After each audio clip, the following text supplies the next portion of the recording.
les présidents et secrétaires généraux des centrales syndicales ou leurs représentants,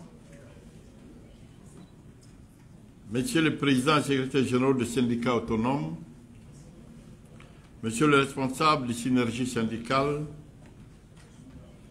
Mesdames, Messieurs,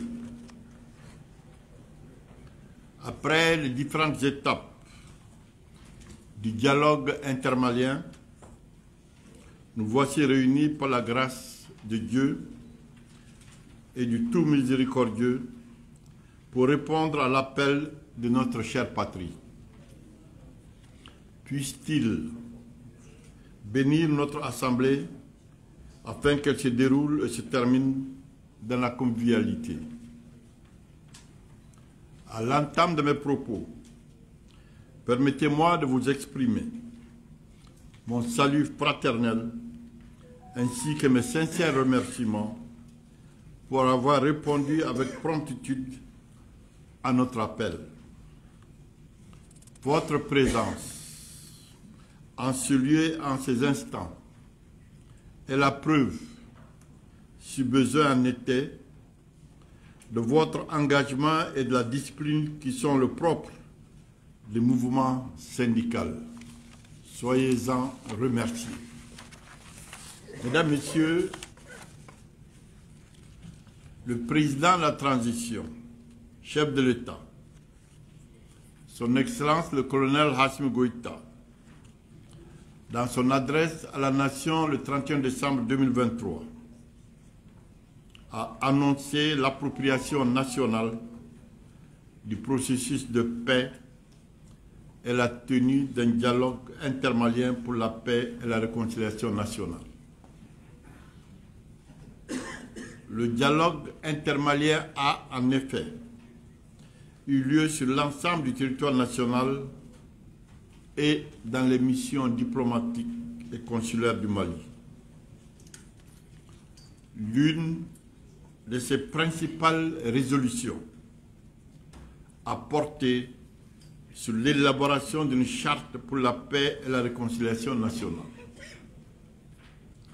Par décret 2024-0384 PTRM du 28 juin 2024, le chef de l'État a mis en place la commission de rédaction de l'avant-projet de la Charte nationale pour la paix et la réconciliation nationale et nommé comme membre un collège d'experts que j'ai l'insigne honneur de présider. Au terme de l'article 2 du décret 2024-0384 PTRM du 28 juin 2024, la commission de rédaction de l'avant-projet de la Charte nationale pour la paix et la réconciliation nationale est chargée d'élaborer l'avant-projet de texte de la Charte devant constituer le document de référence pour toute initiative, action et activité qui concourent à la sécurité, à la paix, à la réconciliation nationale, à la cohésion sociale et au vivre ensemble au Mali.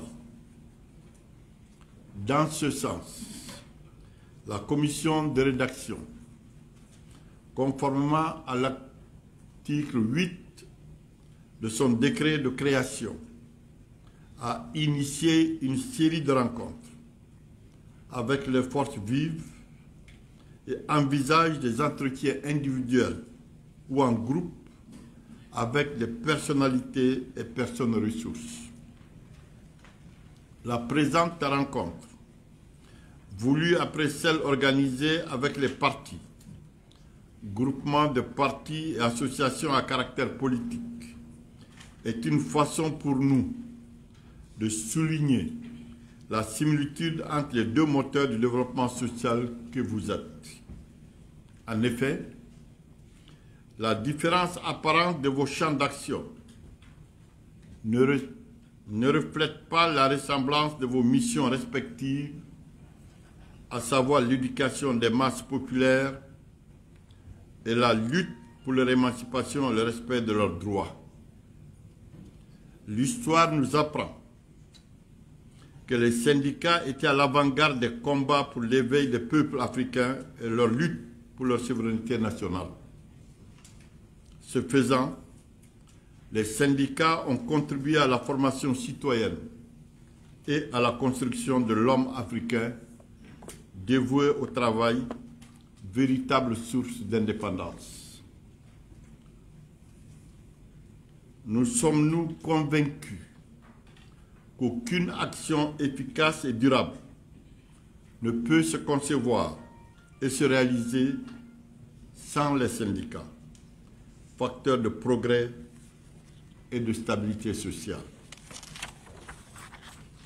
Cette entreprise de reconstruction et de refondation nationale ne peut donc pas ignorer le pilier du changement social que vous êtes.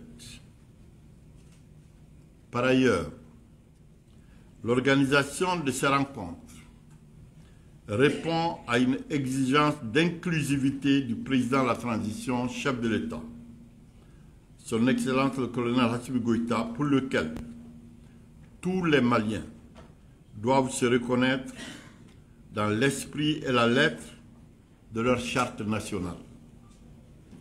Toutes les Maliennes et tous les Maliens doivent se sentir concernés par la charte nationale et doivent y apporter leur contribution à son élaboration.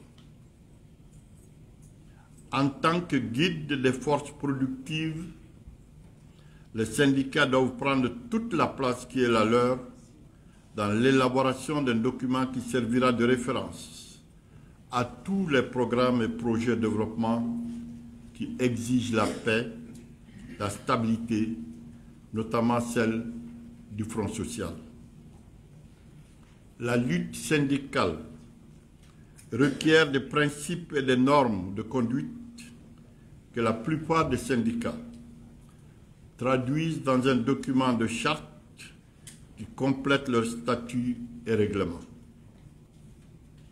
La charte souhaitée par le président de la République ne vise pas autre chose.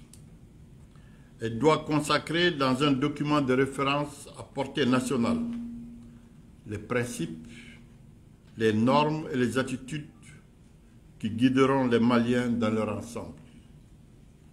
La commission de rédaction de la Charte nationale entend bien profiter de votre expertise et de vos expériences diverses pour proposer au président de la transition, chef de l'État, le document de nouveau contrat social de la nation malienne.